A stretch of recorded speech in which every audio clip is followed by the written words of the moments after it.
L'histoire commence lorsqu'un Akan, Ken et Mario, s'énervent parce que le nouveau venu, qui est notre protagoniste principal nommé Sakamoto, accapare l'attention de tous. Toutes les activités scolaires de Sakamoto sont réalisées avec style et élégance. La bande d'Akan fixe une gomme de bordure près de la porte. Certains élèves essaient de les confronter, mais ils s'en sortent facilement.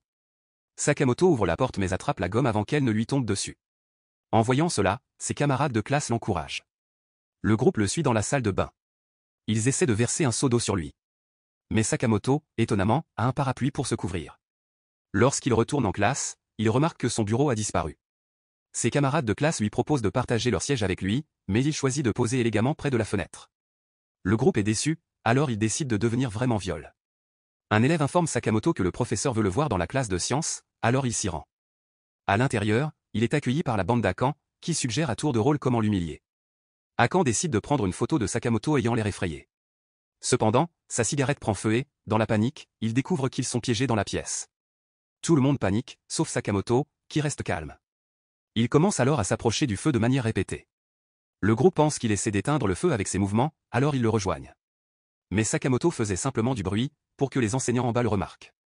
Il prend la responsabilité de l'incident et laisse le groupe derrière lui. Cependant, il le voit maintenant sous un jour différent. Le lendemain, Sera montre au fils ses photos de mannequins dans un magazine, mais malheureusement elles ne sont pas intéressées. Il se rend compte que Sakamoto est le centre d'attention, alors il complote pour l'écraser pendant la classe. Sakamoto se lève pour répondre à une question, lorsqu'il essaie de s'asseoir, Sera renverse sa chaise, mais Sakamoto ne tombe pas. Comme prévu. Il essaie à nouveau pendant le PS et Sakamoto esquive toutes ses attaques. Pendant le cours, un frelon passe par la fenêtre et Sera pense que c'est l'occasion de jouer les héros. Il y a une agitation. Les filles enferment les garçons à l'intérieur pour contrôler la situation. L'enseignant explique à la classe que les garçons sont attirés par les objets sombres et mobiles, alors ils enlèvent leurs uniformes. Sera se lève pour attaquer l'abeille qui a atterri dans les cheveux de Sakamoto. Mais Sakamoto s'en débarrasse et l'abeille continue d'attaquer Sera. Sakamoto intervient alors. Il engage une bataille acharnée avec l'abeille et parvient à la faire fuir. Toute la classe applaudit à nouveau avec étonnement. Sakamoto se rend compte que Kubo paie pour sa protection, alors il l'approche. Kubota lui demande son aide, disant qu'il a menti pour obtenir l'argent. Sakamoto leur trouve un emploi dans un restaurant. Sakamoto doit travailler à la caisse en raison de sa bonne mine, tandis qu'il devient agent d'entretien. Le restaurant se remplit soudainement alors que Sakamoto cherche à attirer toutes les femmes à la fin de son premier jour. Kubota prend goût à ce travail. Le lendemain, ses voyous viennent au restaurant. Il essaie de se cacher, mais ils le remarquent et lui disent de les retrouver plus tard dans le parc. Il leur donne l'argent mais change d'avis. Puis ils le battent, mais il ne cède pas. Cependant, Sakamoto arrive sur les lieux. Il maltraite les brutes et incite Kubota à faire de même, ce que Kubota accepte volontiers, et ils finissent par courir pour sauver leur vie dans la salle de classe. Tout le monde est fou de Tina, mais elle n'a Dieu que pour Sakamoto, alors elle décide de l'approcher. Elle tente différentes approches, mais il ne tombe dans aucune d'elles. Elle essaie de jouer à un jeu appelé Kokiri avec lui. Cependant, une fille attend également que Sakamoto lui offre son attention pour la rejoindre. Elle n'aime pas cette interruption, mais n'a pas d'autre choix que de les laisser jouer. Alors que Sakamoto observe le jeu, il laisse tomber la pièce, ce qui est interdit par l'esprit du jeu, puis possède Sakamoto. Il le supplie de partir et il leur dit de construire une arche sacrée pour lui, ou bien il emporte le corps de Sakamoto dans la nature. Les filles se disputent, mais mettent ensuite leurs différences de côté pour travailler ensemble à la construction de l'arche. L'esprit vaniteux quitte alors son corps. Les trois filles deviennent amies, et Sakamoto se révèle être un acteur pour les aider à résoudre leurs différends. Les seniors font d'Akan leur garçon de course. Cependant, ils ont également inclus Sakamoto comme garçon de course. Ils appellent Sakamoto, qui fait son travail rapidement et froidement. Kubota l'informe qu'il est utilisé, mais Sakamoto estime qu'il doit obéir à ses aînés. Moriyama, le chef, l'appelle sans cesse pour faire des courses. Mais Sakamoto semble avoir une solution à chaque problème. Il lui cire les chaussures, lui fait des massages, lui rase la barbe et lui coupe les ongles. Moriyama décide d'ordonner à Sakamoto de le servir de son plein gré. Sakamoto commence à apparaître de nulle part dès qu'il est effrayé par les bizarreries de Sakamoto et se cache pour l'éviter, même pendant qu'il se cache. Sakamoto le tourmente avec sa gentillesse à la cafétéria. Akan est choqué de voir qu'il achète sa propre nourriture. Sakamoto dit à Kubota qu'il a été renvoyé par Maruyama. Sakamoto donne des cours particuliers à Kubota à son domicile. Il lui dit de se cacher quand il voit sa mère entrer dans la pièce. En effet, sa mère est amoureuse de Sakamoto, qui a échoué à cet examen. Elle demande à Sakamoto de l'aider à étudier. Il se rend chez elle et Sakamoto lui offre un cadeau. À ce moment-là, elle a le coup de foudre et commence à l'adorer. Sa mère remarque que Sakamoto est toujours à la maison et le recherche alors qu'il l'évite par tous les moyens. Elle reste obsédée par lui, mais abandonne lorsque Sakamoto simule son départ. Elle se contente de regarder une série télévisée avec un acteur qui ressemble à Sakamoto. Le professeur de gymnastique est furieux que Sakamoto arrive toujours à l'école à la dernière minute, alors il essaie de trouver des informations sur lui. Il voit Sakamoto avec un gang par hasard et pense qu'il doit fumer des cigarettes. Mais à la place, il les trouve en train de faire des bulles. Il surprend Sakamoto en train de jouer avec des balais, mais il s'avère qu'il époussetait le plafond. Il continue avec cette intrigue. Pendant le cours, il voit Sakamoto en train de manger, alors il lui dit de rester dans le couloir. Il se sent vraiment bien d'avoir enfin pu lui dire. Il va le voir et se rend compte qu'il a délibérément tergiversé pour nourrir un moineau mourant à l'extérieur pendant le cours d'art. Tout le monde essaie de le choisir comme partenaire, mais Eno l'emporte. Ils se dessinent l'un l'autre. Mais lorsqu'il lui montre son travail, Sakamoto la dessine en orang-outan. Cependant, elle est déçue lorsque le portrait est incliné. Elle sort comme un ange. Un incendie se déclare dans l'école, alors tous les élèves se rassemblent à l'extérieur, à l'exception d'Akan. Sakamoto va le sauver, le laisse sortir par la fenêtre comme une demoiselle. Il saute ensuite du bâtiment avec un parachute fait sur mesure. Plus tard, le groupe Akan fait un piège et se cache pour voir qui est la victime. Sakamoto passe et la cascade s'effondre. Ils vont l'aider. Mais Sakamoto n'est pas à l'intérieur. Après l'avoir cherché pendant 3 jours, ils vont demander de l'aide à Kubota. Il leur dit que c'est eux qui se font piéger par Sakamoto. Ils décident de faire le tour des écoles pour poser des questions sur un étudiant qui se promène en uniforme, mais tout le monde leur dit qu'ils l'ont vu. Cependant, il s'avère que c'était il y a plusieurs jours. Le soir, il retourne au parc pour pleurer la disparition de Sakamoto. Il voit un garçon tomber dans les douves, mais il en sort par ses propres moyens. Ils vont l'observer, mais se rendent compte que Sakamoto est dans le trou, qui s'est transformé en un puits sans fin. Akan pense que le trou est un portail vers le Brésil, et que c'est là que Sakamoto est allé, alors il plonge. Pendant ce temps, Sakamoto est toujours là, mais dans une tenue différente, et il se rend à la blanchisserie pour récupérer sa veste d'uniforme. Sakamoto trouve Akan en train de sangloter dans le trou alors qu'il se réjouit que Sakamoto soit sain et sauf pendant l'entraînement de softball. Kubota reste à l'écart de Sakamoto, mais son lancer l'atteint et le frappe au visage, provoquant un saignement de nez. Sakamoto l'aide à rester debout, mais le saignement de nez ne s'arrête pas, alors il déchire sa chemise pour arrêter le saignement et les filles ne peuvent s'empêcher d'admirer son teint exposé. Les délinquants de 2e année, menés par Hayabusa, tombent sur un groupe de filles qui s'éventent sur Sakamoto. Maruyama est traumatisé après avoir revu Sakamoto et demande à Hayabusa de rester loin de lui. Mais Hayabusa est maintenant plus intéressé. Il se rend dans la classe de Sakamoto pour le confronter et lui demande de lui prêter son visage, alors il fait une erreur et fait un moule de son visage et le lui donne. Les filles se précipitent sur lui pour obtenir le moule du visage de Sakamoto, alors il le casse et dit à Sakamoto de le rencontrer après la classe. Les laquais de Hayabusa décident de s'assurer que Sakamoto se présente, ils prennent donc ses chaussures et d'autres biens, laissant à chaque fois une note disant qu'il peut les récupérer auprès de Hayabusa. Frustré par le fait que Sakamoto trouve un moyen de contourner chaque situation, il rase les cheveux de Kubota pour le mettre en colère. Il va à la rencontre de Hayabusa, mais alors qu'ils sont sur le point de se battre, un officier les arrête. Sakamoto lui dit qu'il était juste en train de jouer un match de bousculade de sumoe, à la surprise générale, l'officiel propose d'être l'arbitre, ce qu'il accepte et commence. Le combat commence avec Sakamoto qui s'évanouit. Hayabusa devient sérieux, mais Sakamoto le contre. Le combat dure un certain temps, et ses subordonnés décident de l'aider à gagner. Mais il les arrête. Il leur dit qu'il préfère mourir plutôt que de gagner avec une méthode sournoise. Sakamoto lance un coup spécial, alors Hayabusa continue son attaque. Sakamoto le pousse dans un taxi qui apparaît soudainement. Il lui révèle que le geste spécial était de héler le taxi. Il s'excuse auprès de Sakamoto, mais il les emmène s'excuser auprès de Kubota. Au lieu de cela, il lui offre quelques paquets en guise d'excuse.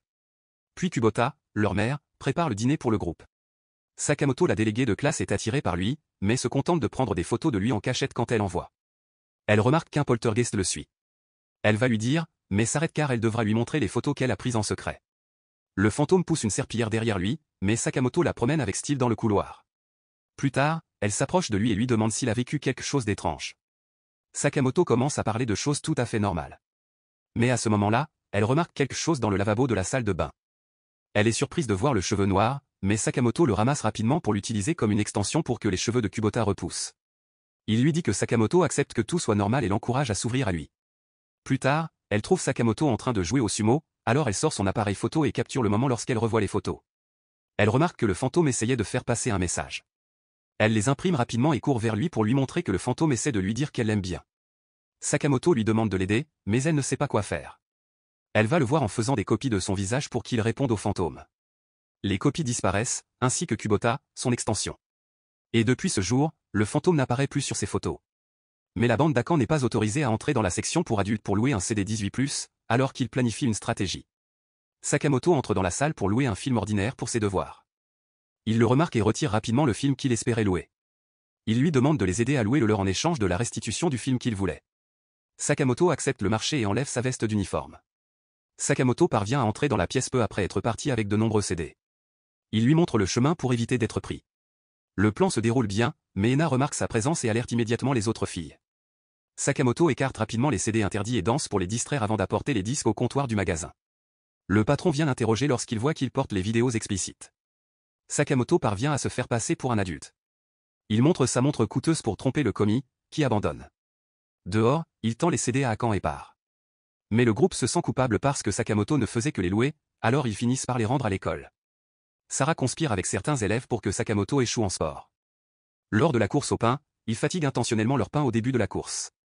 Sakamoto prend la tête, mais son pain est trop serré. Alors il se fait raccrocher au nez. Il commence à rouler jusqu'à ce qu'il se libère. Il partage ensuite son pain avec les autres concurrents qui n'ont pas réussi à faire tomber le leur lors de la partie suivante. Sakamoto grimpe au sommet de la tour, mais on lui fait intentionnellement perdre l'équilibre. Cependant, il profite aussi de la situation pour se montrer super cool. Les comploteurs décident de se rendre, mais Sera ne l'accepte pas. Lors de la course suivante, Sera attache ses lacets, ce qui le fait trébucher à tort. Sakamoto décide de courir comme un animal à quatre pattes et parvient à couvrir l'écart. Il maltraite le groupe de délinquants qui se réunit pour parler du festival. Une rencontre fortuite suggère d'inviter Sakamoto. Mais Murakami s'y oppose lorsqu'il parle de Sakamoto. Un nouveau visage surgit de nulle part et interrompt la conversation.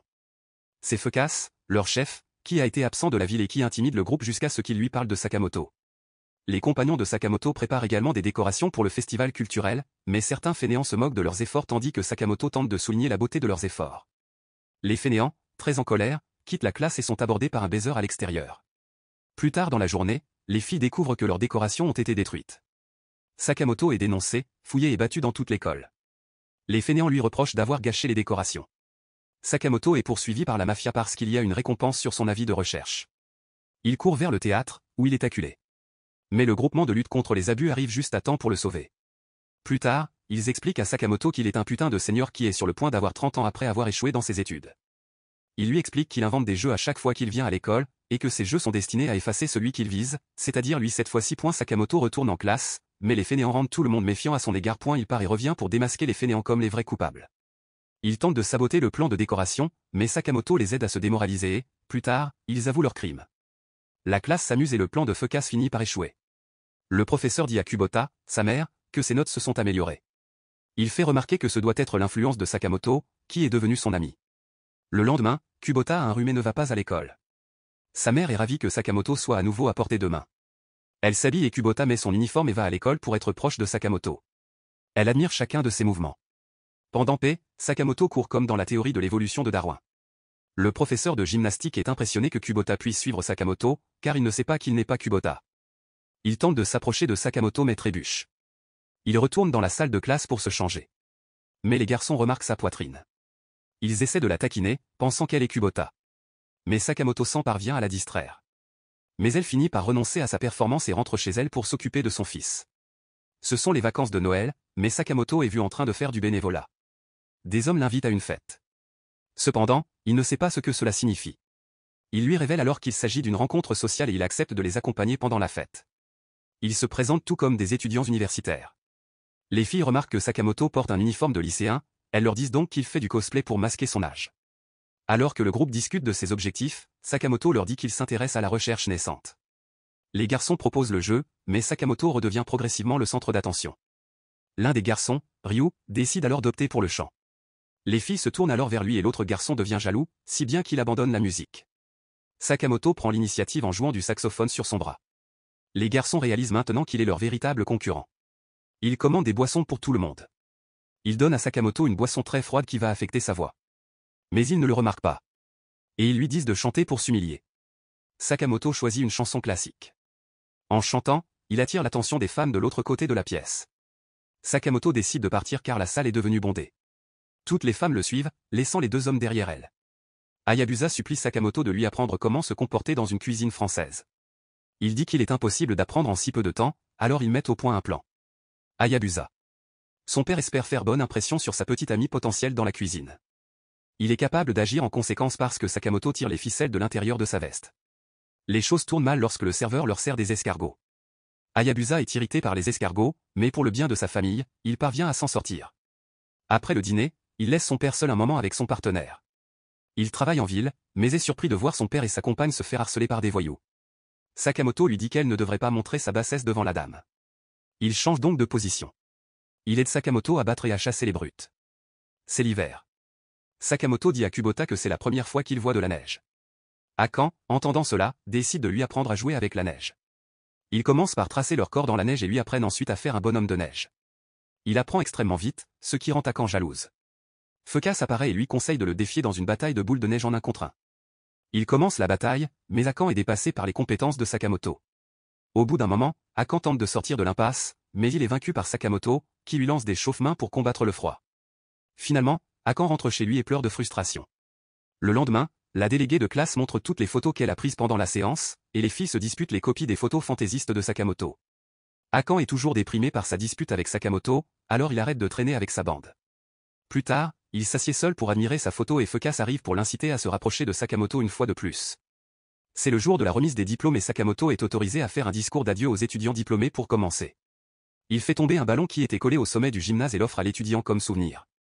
Il poursuit ensuite son discours. Akan entre avec une batte.